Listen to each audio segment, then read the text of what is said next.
Assalamualaikum warahmatullahi wabarakatuh. Saya Kurnia Febriani. Di sini saya selaku moderator yang akan memimpin presentasi pada hari ini. Kami dari kelompok 5 akan menjelaskan hasil dari kerja kelompok kami, yaitu mengenai analisis sistem informasi pada perusahaan nyata.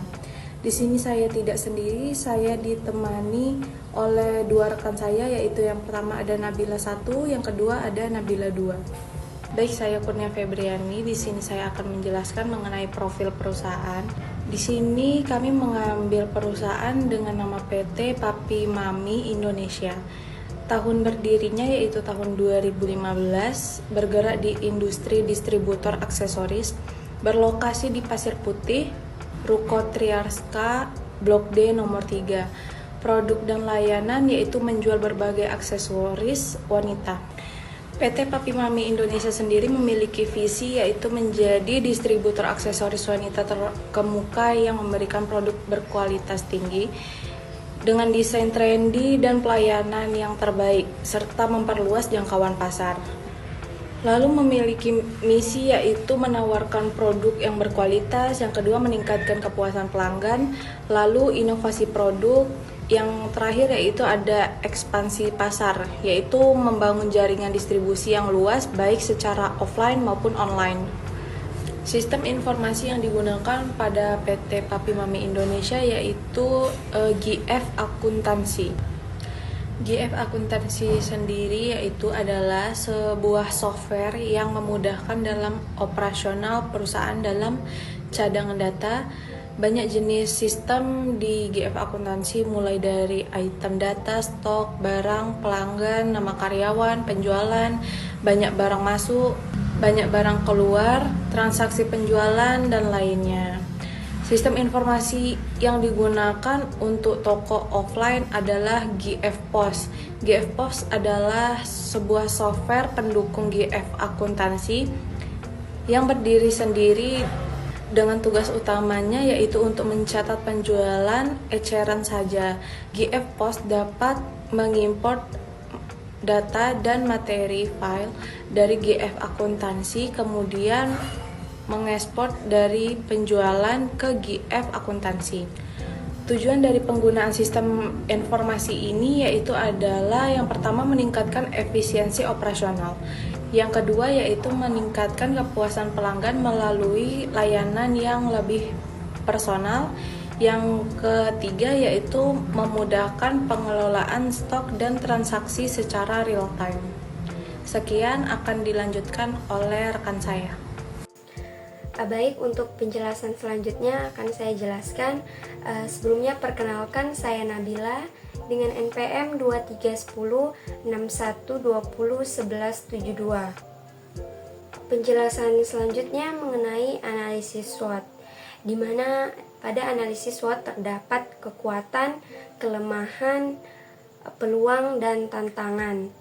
Kekuatan yang terdapat pada analisis SWOT yaitu dengan adanya sistem integritas, perusahaan dapat meningkatkan efisiensi dan memberikan pengalaman pelanggan yang dipersonalisasi serta melakukan transaksi dan pemantauan stok secara real time. Dan terdapat kelemahan yaitu dengan adanya analisis SWOT, implementasi sistem terintegritas memiliki kelemahan yang ketergantungan pada teknologi, kemudian kurangnya keterampilan pengguna, integritas tidak sempurna, serta biaya pemeliharaan yang terlalu tinggi.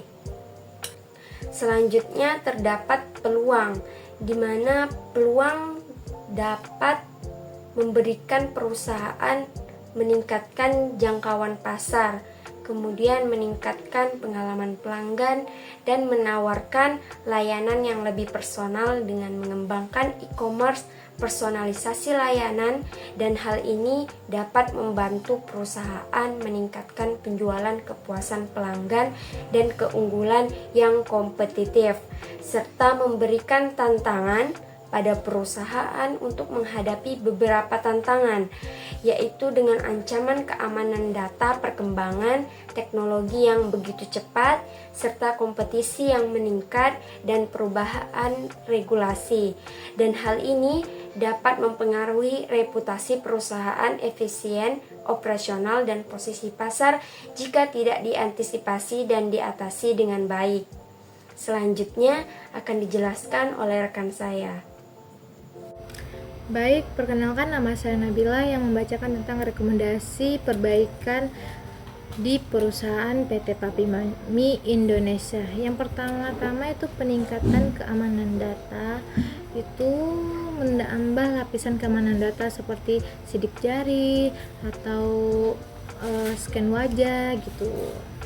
Dan pelatihan dan pengembangan karyawan itu sangat penting karena jika tidak kembang atau masih menggunakan manual sebagian, sedangkan kita sudah menggunakan GF akuntansi, GF pos atau software gitu. Nah, itu sangat penting mendalami dan perbarui sistem secara berkala. Itu seperti kita semisal dari GF akuntansi itu selalu upgrade. Sebaiknya perusahaan PT Papi Mami Indonesia itu terus mengupgrade dan biar kinerja semakin lancar dan operasional lancar, tidak menggunakan lagi Excel. Itu kita sebaiknya harus menggunakan GF akuntansi aja gitu. Dan integrasi e-commerce yang lebih baik. Nah, di PT Papi Mami Indonesia itu menggunakan cuman Instagram, tapi saran yang lebih baik dari kami itu sebaiknya digunakan juga di Shopee, TikTok, atau aplikasi e-commerce lainnya. Itu dapat meningkatkan penjualan atau pengalaman pelanggan. Mungkin dia lihat TikTok bisa nengok nih muncul perusahaan jewelry. Dan untuk kesimpulannya, sistem informasi yang digunakan di PT Papi Mami Indonesia sudah mendukung efisiensi operasional dan meningkatkan pengalaman pelanggan.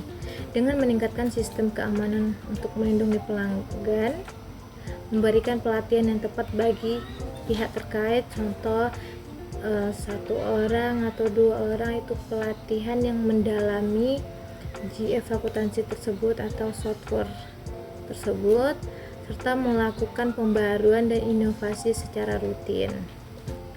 Langkah-langkah ini dapat membantu dan meningkatkan efisiensi operasional dan memperkuat kepercayaan pelanggan dan mempertahankan daya saing di pasar perhiasan yang semakin kompetitif.